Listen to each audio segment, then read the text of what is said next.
দেখুন, নমস্কার আপনাদের সবাইকে। দেখুন মাছগুলো কেটে ধুয়ে পরিষ্কার করে লবণ হলদি মাছে নিয়ে তেলটা গরম হয়ে গেছে। আমি মাছটা দিয়ে দিচ্ছি। ফুলকপি দিয়ে মাছটা রান্না করব। দেখুন দেখুন এক পাশ হয়ে গেছে, উল্টে দিচ্ছি মাছগুলো। দিয়েছি মাছ কটা, আলু কটা ভেজে নিচ্ছি, কপিগুলো ভেজে নিচ্ছি ওই তেলের মধ্যে।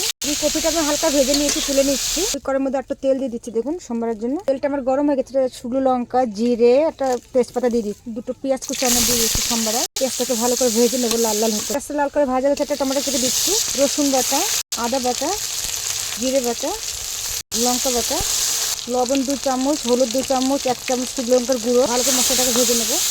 মশলাটা ভাজা হয়ে গেছে, আমি আলু কপি ভাজা দিয়ে দিচ্ছি। ভালো করে কষিয়ে নেবো সবগুলো একসঙ্গে।